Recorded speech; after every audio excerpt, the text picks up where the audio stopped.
Richard Franklin, who some of you may know by now or not yet, but you soon will do, is our new chairman, the new chairman of the Thomas Hardy Society.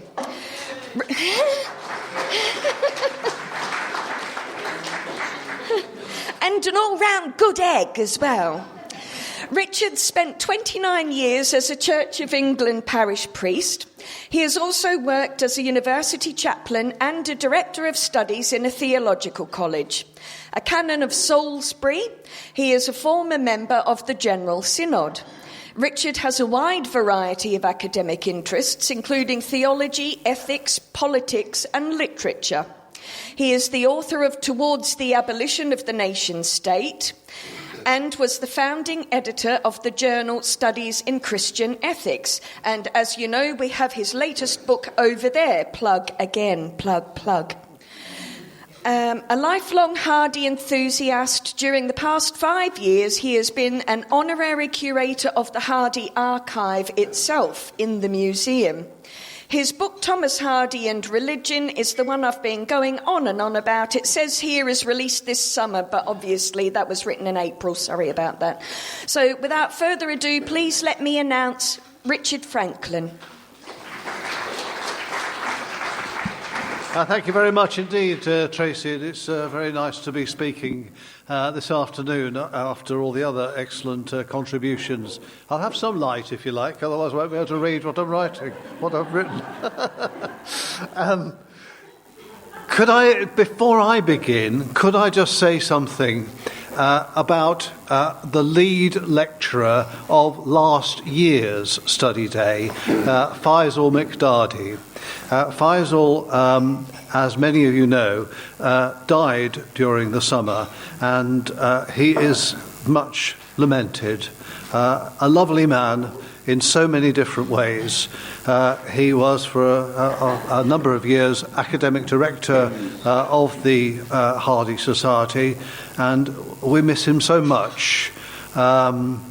He gave me so much in the writing of this book, and I know he's given so much in so many different ways to all sorts of people.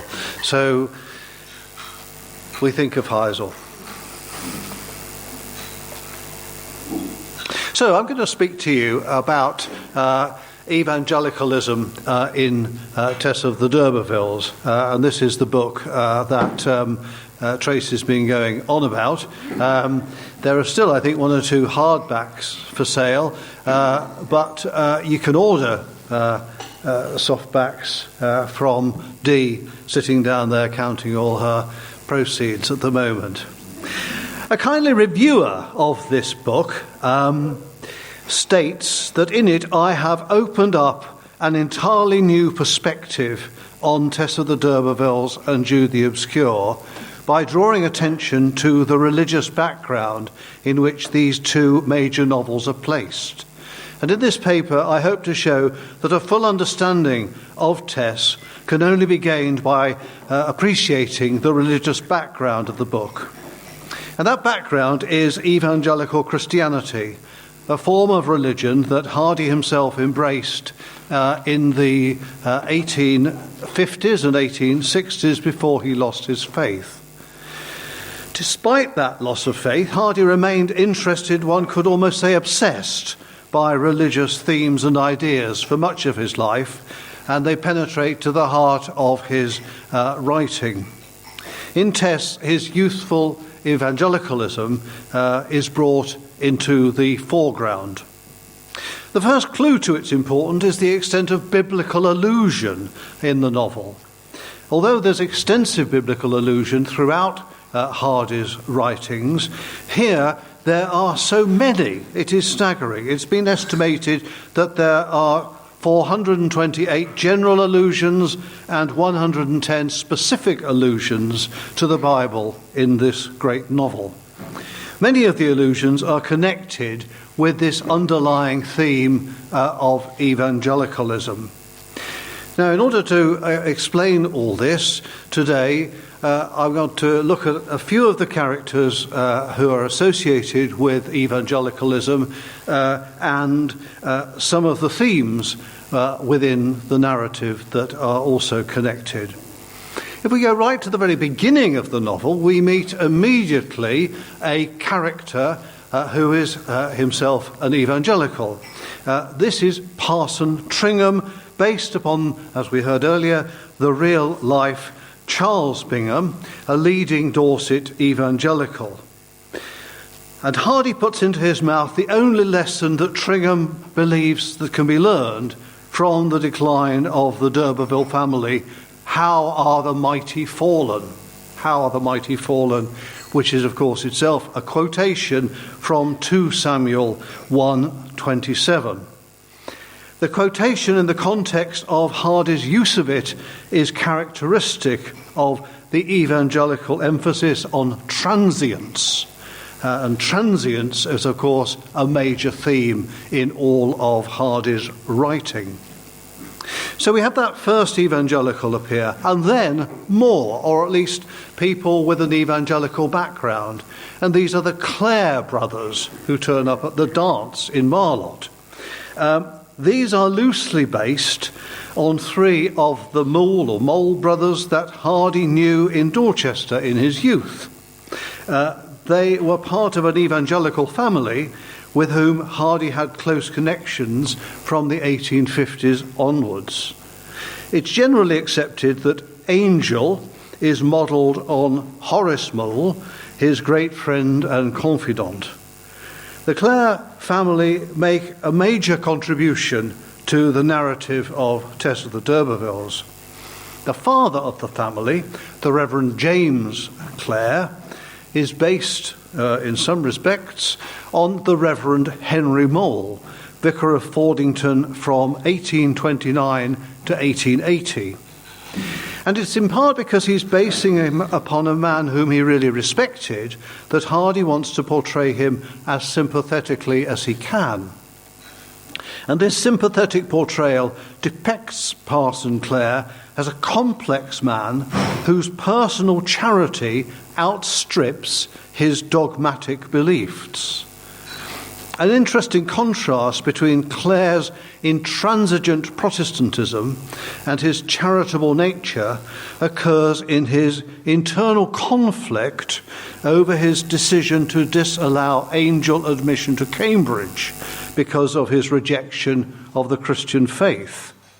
Parson Clare's love for his son will not extend to giving him the opportunity to attack the beliefs that he lives by.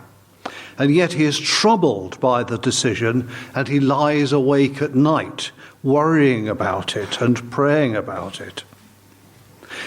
When he learns of Angel's loss of faith, it is almost incomprehensible to him. And when his son communicates the fact to him, it is said by Hardy that he is left stultified, shocked, paralysed. And this is really all of a piece with Hardy's account of Clare. This is how he describes him: a spiritual descendant in the direct line from Wycliffe, Huss, Luther, Calvin, an evangelical of the evangelicals, a conversionist, a man of apostolic simplicity in life and thought. He had in his raw youth made up his mind once for all on all the deeper questions of existence, and admitted no further reasoning on them thenceforward. Hardy's representation of the Vicar of Emminster as narrow-minded must, of course, in part be rooted in the character of Henry Mole. His son Handley states that when he came to Fordington, he was found to be a Methodist, a preacher of a gospel of definite and personal change of heart and consequent devotion of life.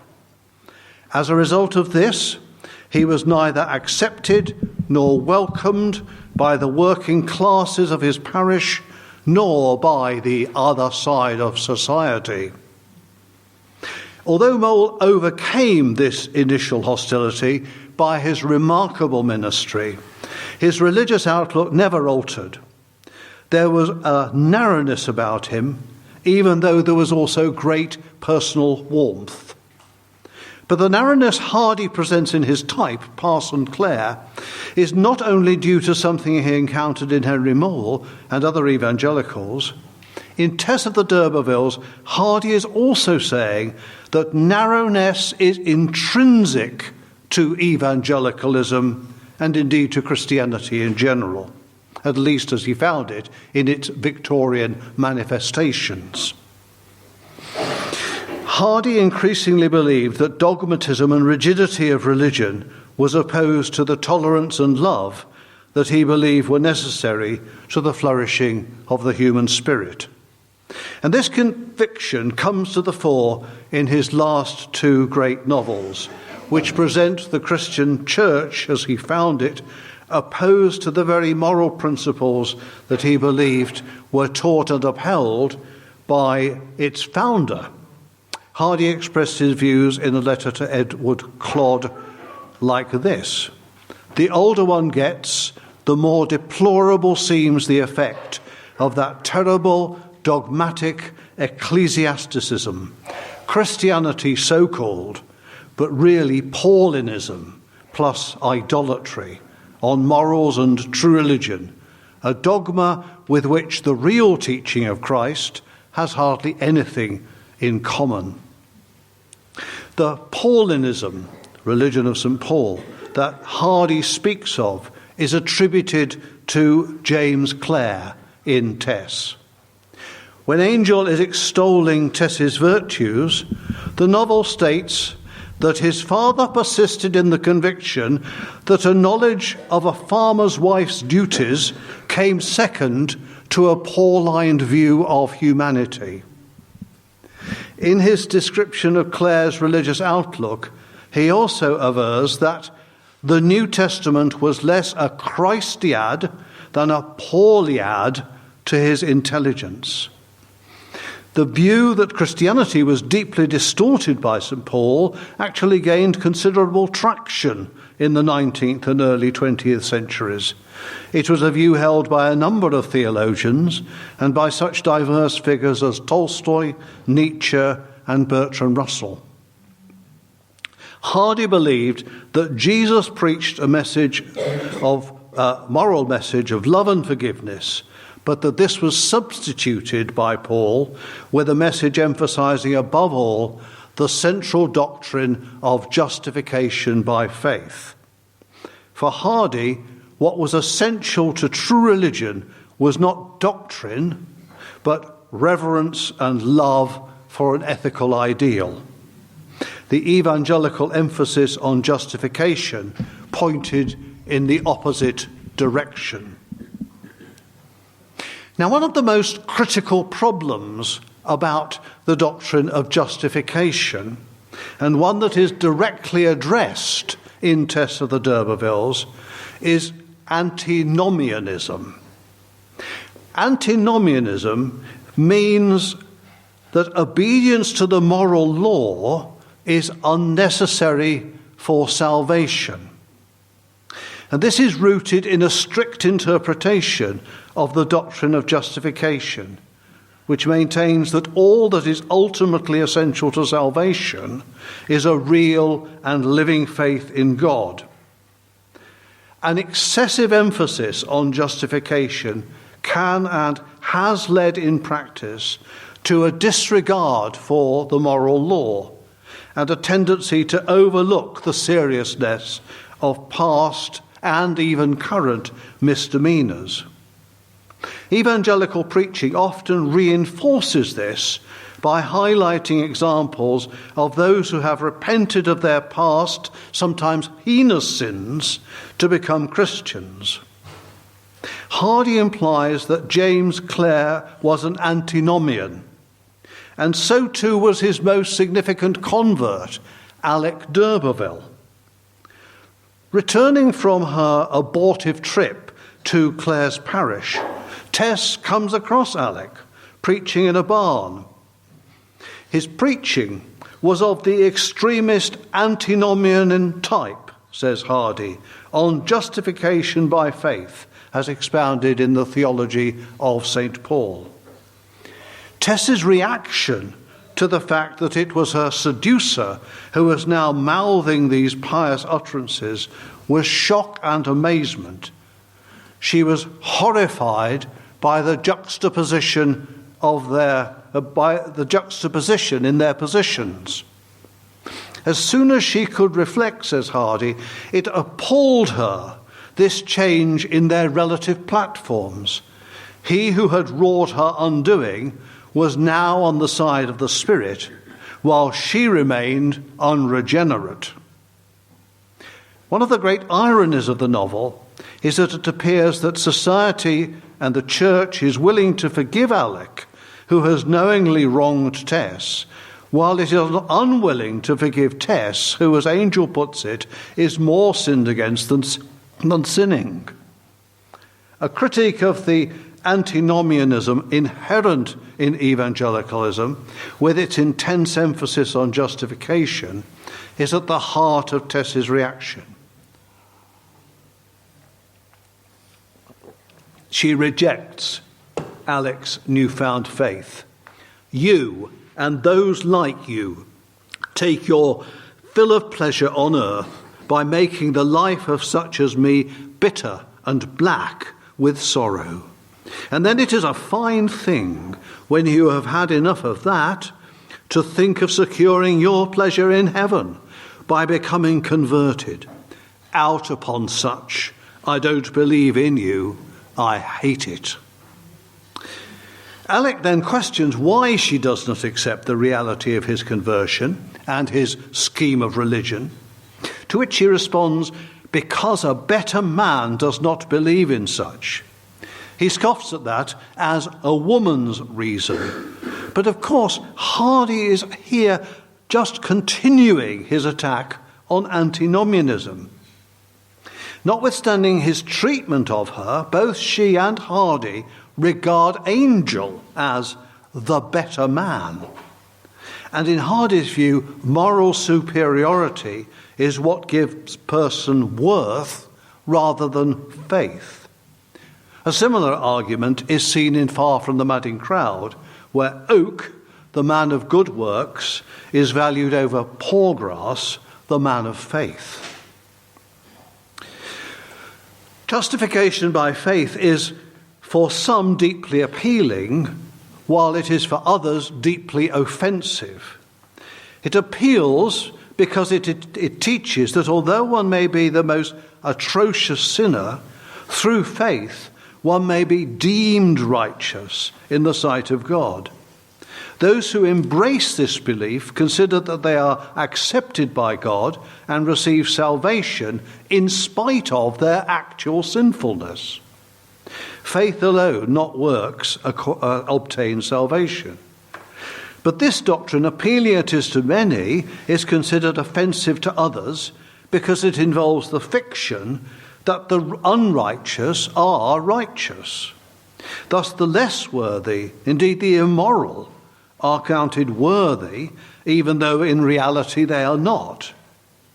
Hardy, I believe, was among those who took offence at this aspect of the doctrine and brings his attack upon it to prominence in this novel.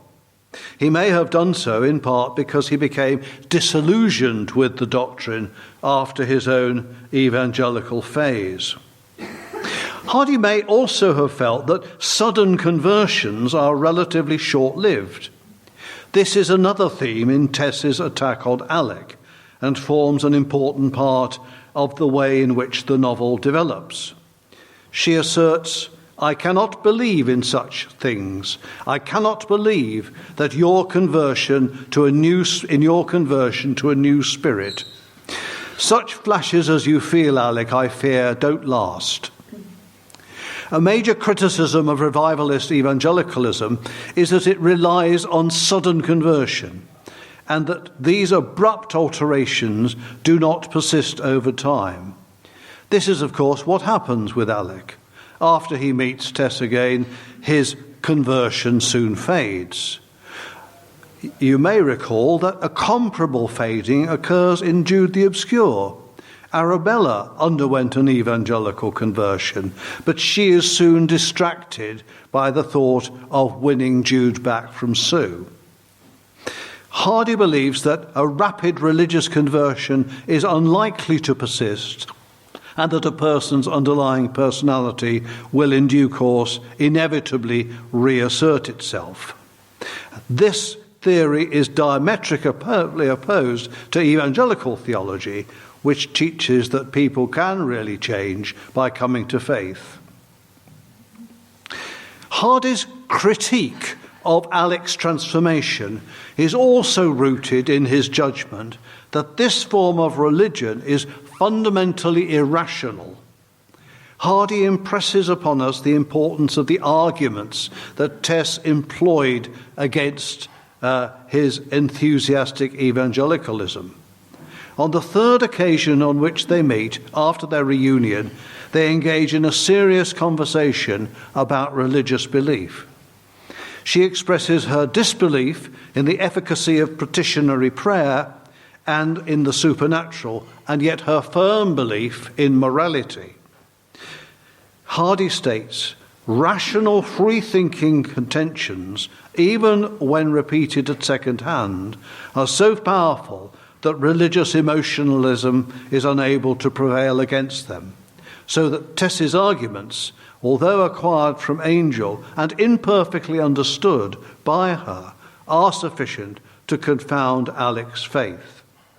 And the next time, of course, that they meet, Alec has thrown over his preaching altogether. The view that theology and morals could be divided is a characteristically Hardian theme, at least at this stage in his career. Later in life, he tended to the view that morality could be buttressed by religion.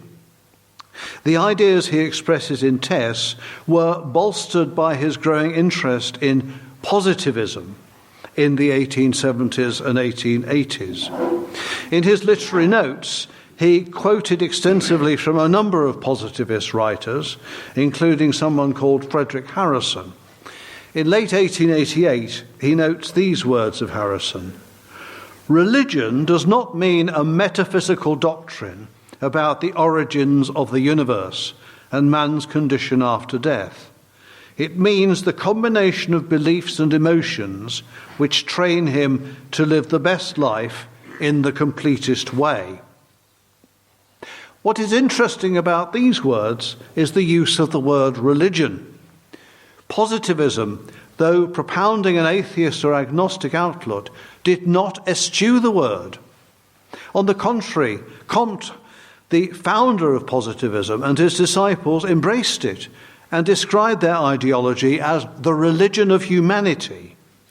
This religion placed humanity at the centre, with its teachings focused on the importance of reason and morality. It is this kind of outlook that Tess calls on Alec to embrace. Why can't you have the religion of loving kindness and purity at least, if you can't have dogma? Such a religion is, of course, the antithesis of evangelical Christianity, and the rift between Parson Claire and his son Angel comes about largely because the latter is presented by Hardy as having embraced this new religion. I turn now to Angel himself. It's to be presumed that Hardy wants us to believe that Angel in his childhood and youth accepted the religious outlook of his father. In the story we learn that some 2 or 3 years before Angel's appearance at the Marlott dance, he tells his father that although he continues to admire the church, he has renounced the idea of ordination, while she refuses to liberate her mind from an untenable redemptive theolatry. A curious phrase, but it places evangelical theology firmly in Hardy's sights.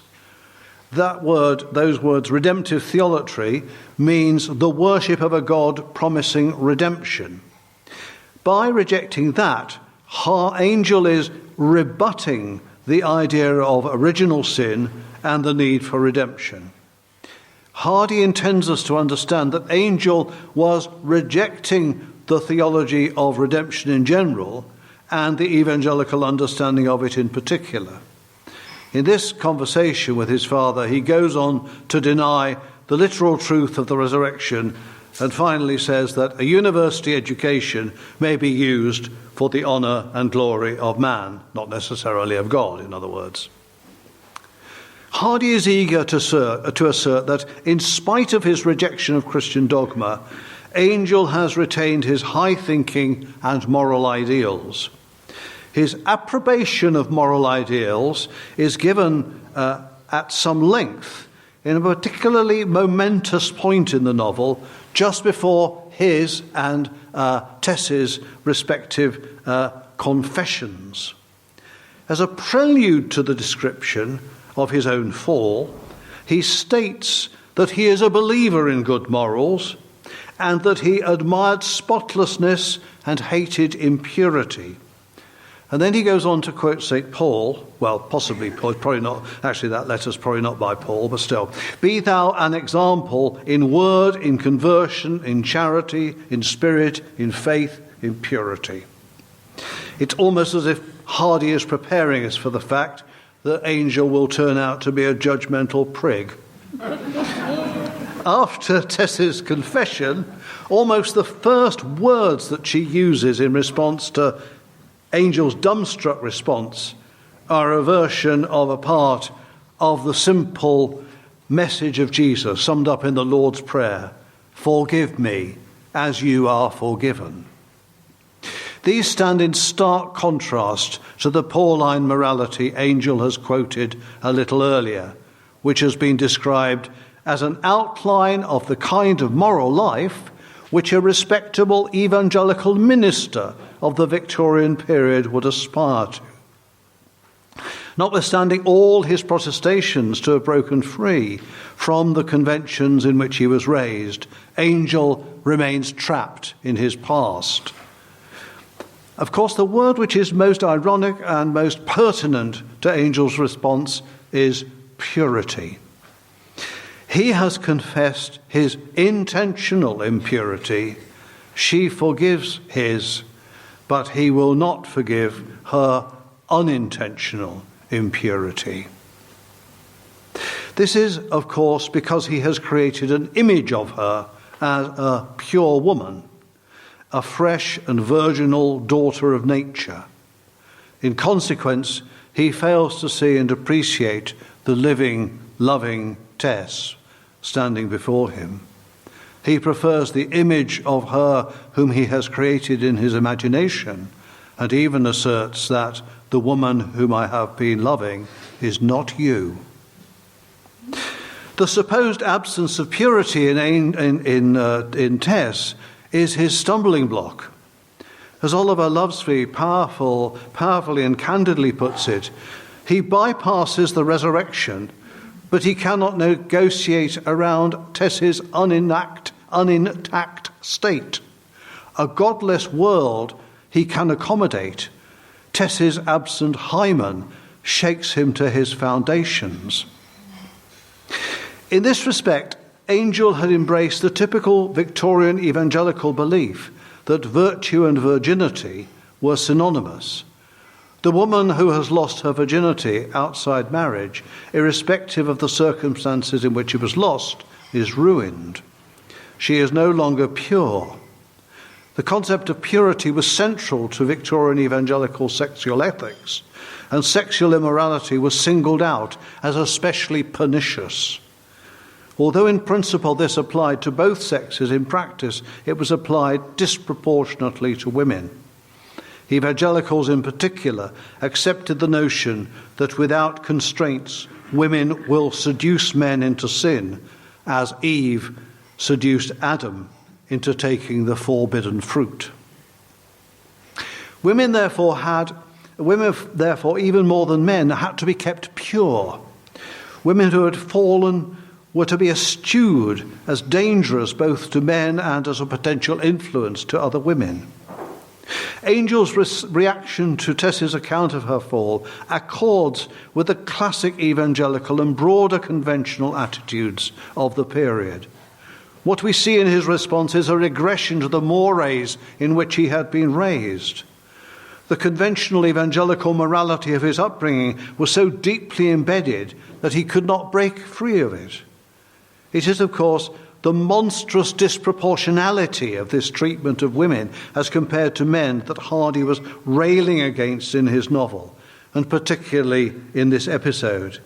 He knew well that the kind of episode that Angel recounted was a commonplace for Victorian men, but was hidden behind a veil of silence and deep hypocrisy. Hardy pinpoints this hypocrisy when he presents Tess as forgiving Angel, while he steadfastly refuses to do the same. A particular irony in Angel's position is that his dogmatic father would have had far more sympathy towards Tess than his moralistic son.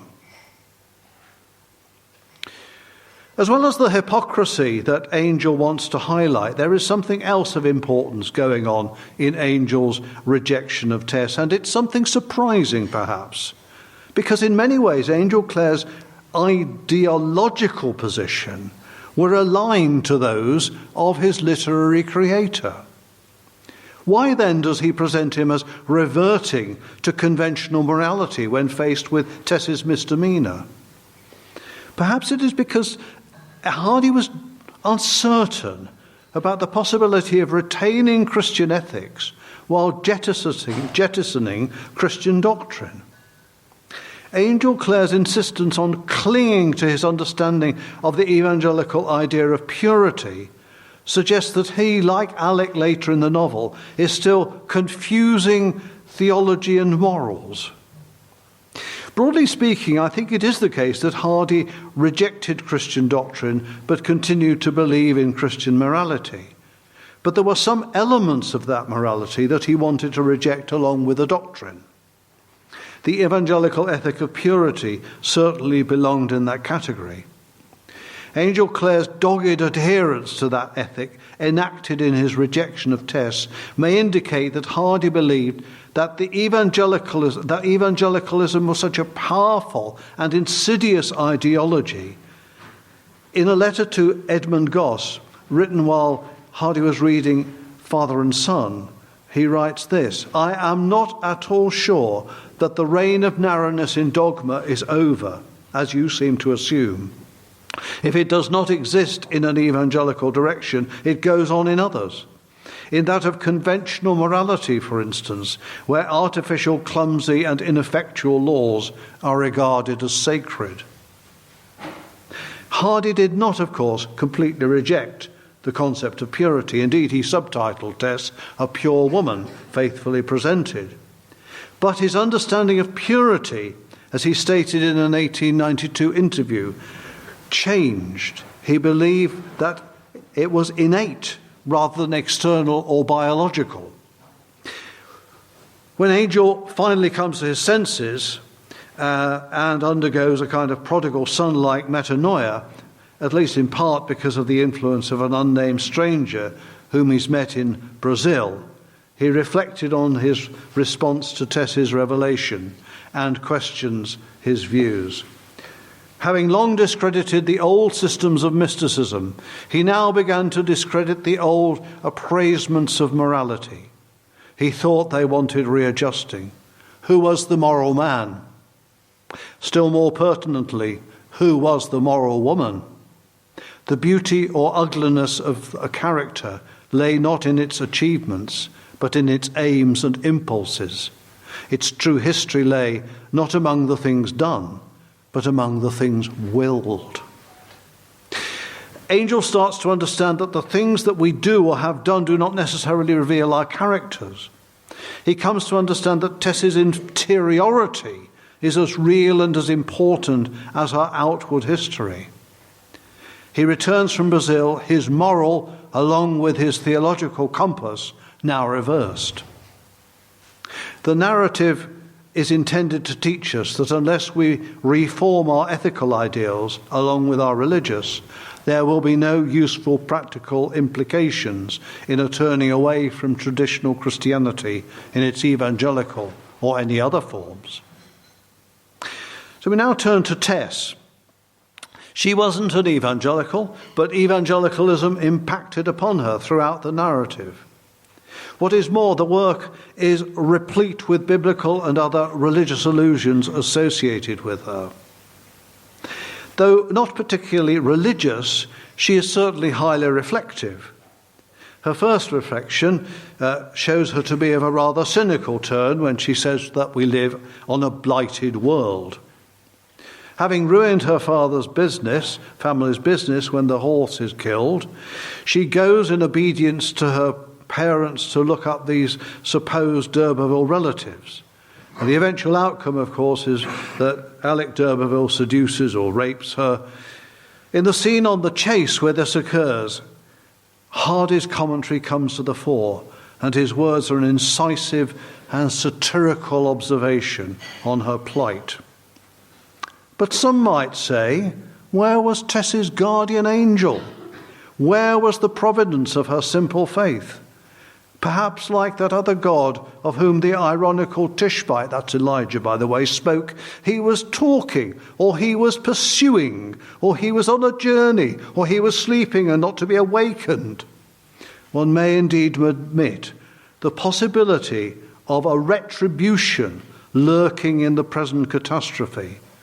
Doubtless some of Tessa d'Urberville's mailed ancestors rollicking home from a fray had dealt the same measure, even more ruthlessly, towards peasant girls of the time. But though to visit the sins of the fathers upon the children may be morally good enough for divinities, it is scorned by the average human nature, and therefore does not mend the matter. One cannot fail to discern the bitterness and cynicism of these authorial reflections.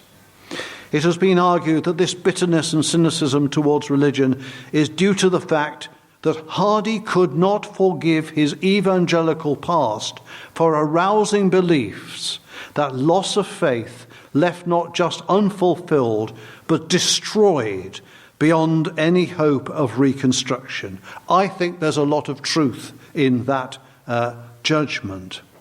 Sorry, I do beg your pardon, I've lost track of where I got to. If it is the case, then Hardy's evangelical phase was responsible not just for opening the door to religious doubt, but for creating a barrier to any full-hearted return to the Christian faith, however much he desired it. There are two main strands of explanation for this loss of faith. The first is an intellectual explanation that Hardy came to abandon the Christian faith because he no longer found it intellectually coherent. It's also possible that there are personal reasons for his loss of faith, such as a failed love affair or some kind of unrequited love. I think perhaps both of these things provide us some kind of an explanation. But Hardy himself constantly wrestled with the problem of evil. He was unable to reconcile the suffering of the world with a belief in the goodness of God. He did not, though, abandon belief in some kind of cause or power altogether, and the purblind doomsters of his early poem, Hap, are developed in his thinking and writing and evolve into concepts such as the imminent will or the first cause in his later work. The failure of theodicy is the way in which we explain the existence of evil in theology, is a perennial feature in his writing, and it deepens as the years pass. In the period he was writing Tess and Jude, his disillusionment with the doctrine of the loving and caring God reached its climax. At the beginning of the second phase of the novel, Tess returns home to Marlott. She's reluctant to look at the vale of her birth, beautiful though it is, for as Hardy puts it, quoting Shakespeare, she had now learned that the serpent hisses where the sweet birds sing. This is one of many allusions to the story of the fall of Adam and Eve in Genesis 3. On her way home, she encounters the evangelical sign writer. Now, this sign writer is intended by Hardy to be reminiscent of the hinderer in Bunyan's Pilgrim's Progress. The sign writer paints his text to challenge people. They were and are intended to make the reader aware of their sin and to provoke a need for repentance. Tess finds them repugnant. The text provoked or deepened the guilt that Tess already felt. The next episode of religious significance in her story arises when her baby, Sorrow, becomes seriously ill. The child has not been baptized, and Tess's father will not allow the parson in to do the christening. She takes it upon herself to undertake that responsibility.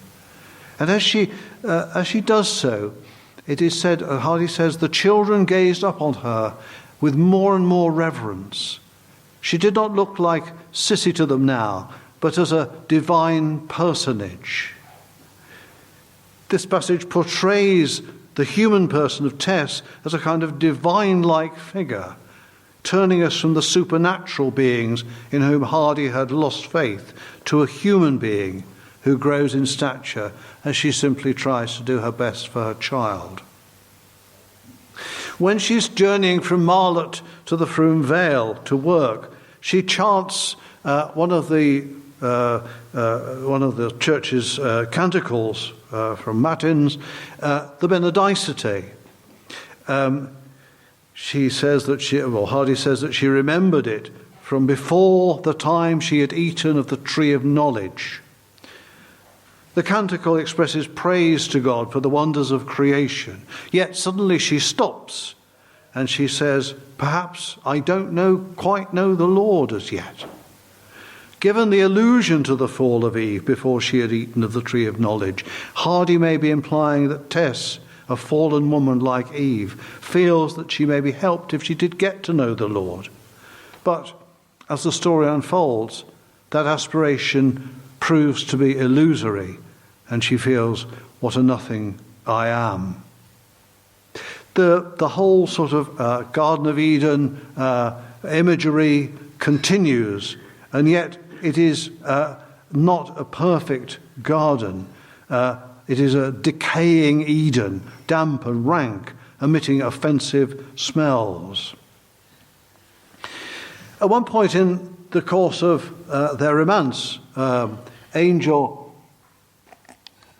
returns from a visit to his parents, and he encounters Tess, newly awoken from an afternoon siesta. He saw the red interior of her mouth as if it had been a snake's, while her arm was coiling up as she yawned. On seeing Angel, she regarded him as Eve at her second waking might have regarded Adam. These allusions amplify the Eden imagery with which this section of the novel is replete. But here they're all connected with the fall. The snake is the agent of the biblical fall, and Eve's second waking occurs when, according to Milton in Paradise Lost, Satan in the form of a snake seems to awaken her from a dream to take her to the forbidden tree. There are many of these references to the Bible, to Pilgrim's Progress, to Paradise Lost.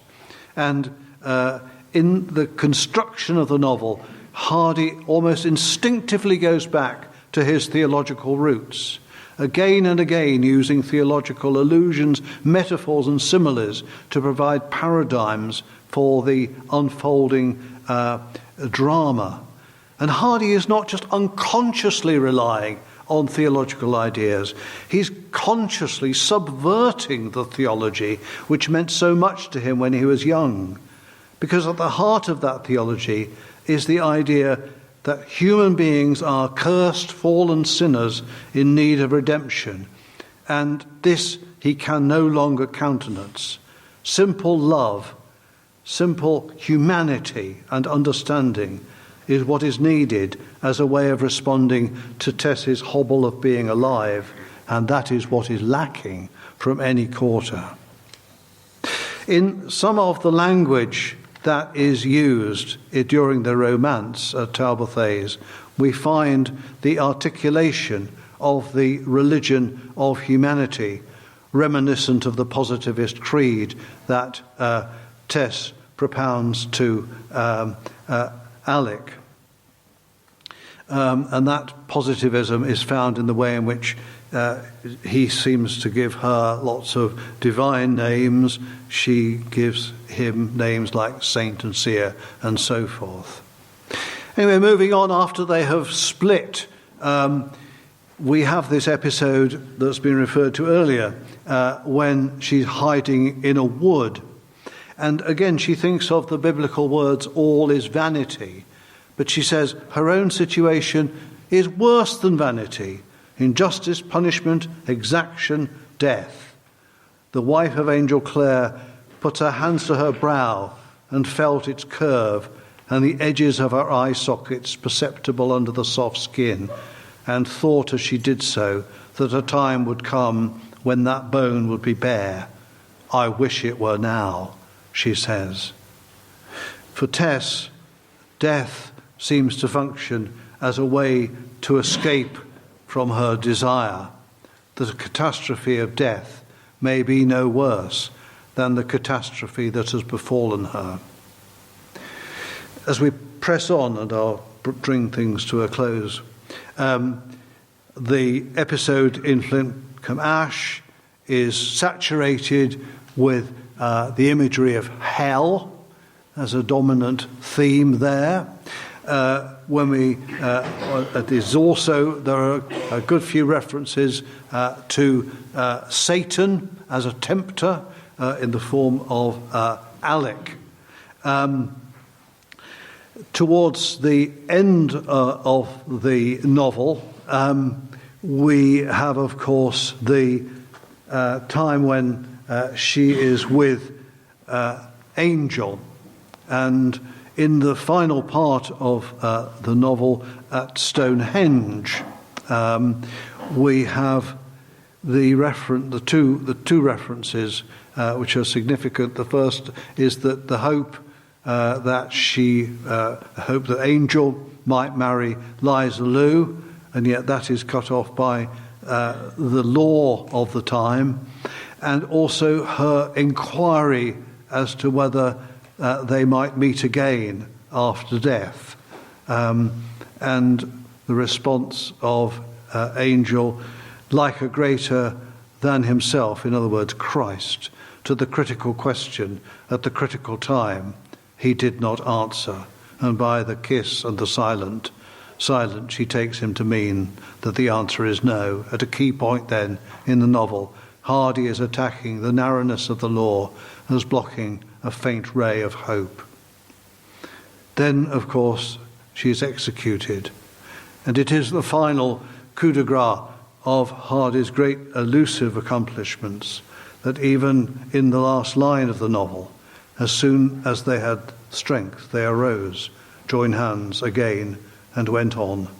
There is an echo of the final wonderful words of Paradise Lost. Some natural tears they dropped, but wiped them soon. The world was all before them, where to choose their place of rest, and Providence their guide.